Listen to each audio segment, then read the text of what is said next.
Bill Major. This is Shaman Time. I'm happy to be here, as always, affording us an opportunity to set aside some time out of our lives and do some introspective work and look on the inside of ourselves and see what we're doing and how things are affecting us, and then how we're affecting things outside of us. Like I said, this is Shaman Time, the time that we come together and afford ourselves an opportunity to kick back, relax, take a deep breath, and let ourselves slip into another kind of dimension and time. We've talked about time and how it's transferred itself into a new speed of high gear activity because of our aging. Our aging really hasn't affected the time at all.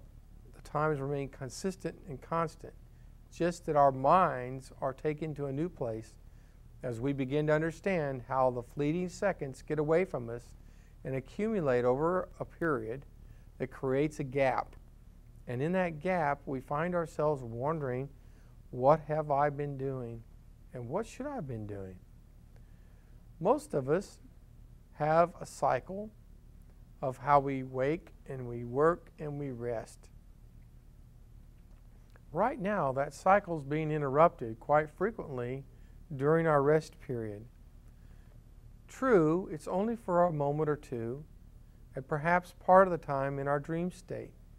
Nonetheless, it's being interrupted.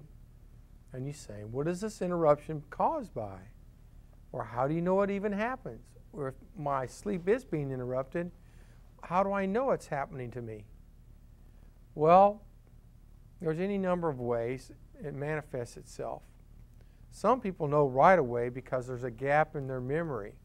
They remember they were doing something and then it stopped. And then they pick back up, but they're in a different place.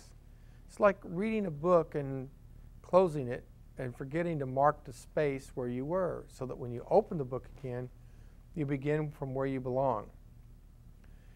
So that's one way. Then there are folks that like to journal, that take the time to register down the chronology of what they dream about, what it means to them when they wake, and how it's going on. They begin to notice that they're not having the smooth, dream-like state, where when they normally wake, they have an observation to make as to how the dreams went. There may be one or more, or maybe just one long one.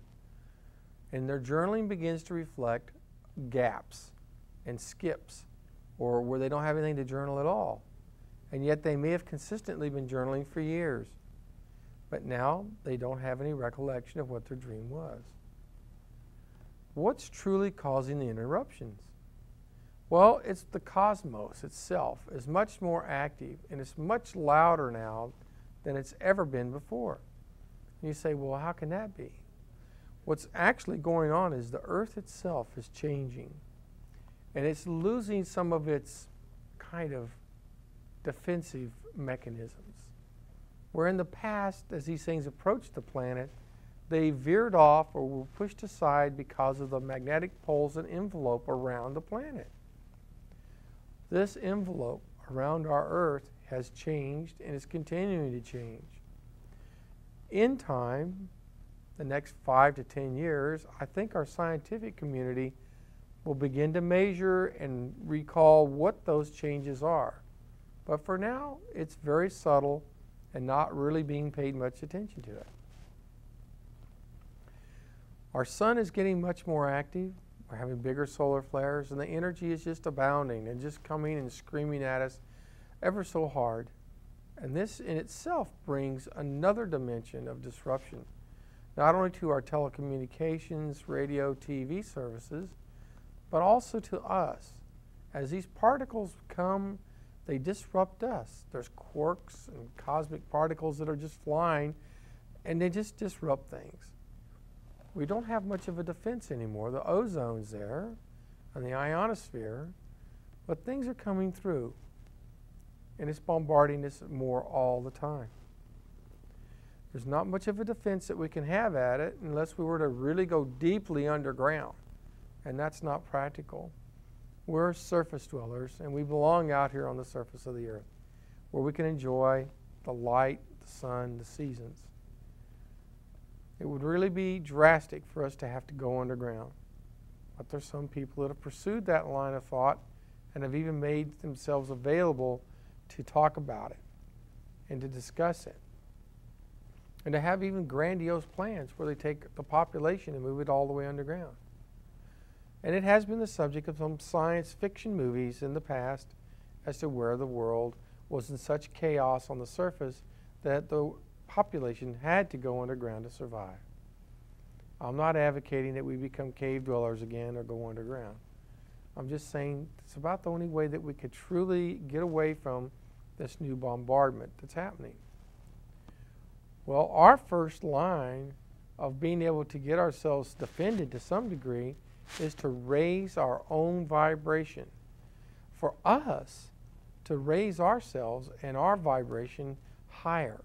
Our higher frequency vibration will actually put us into a place where we're no longer affected by this steady bombardment as much as we have in the past. Our frequency going up will cause us to be in a different category of sympathy or empathy with these frequencies that are bombarding us in these cosmic rays and particles. We'll actually become invisible to them, and they'll just pass right on through and we won't be affected by them. But you talk about raising our own frequency. How can we do that? Well, the good news is a lot of us are already on that journey.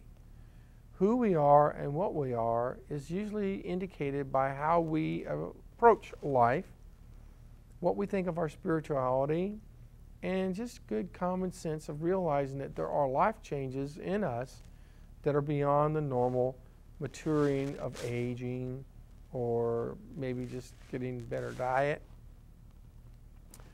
or exercising more. We actually can feel the changes in us. We're grounded better to the earth. We can actually feel the earth beneath our feet better. We can feel the stability of the planet itself.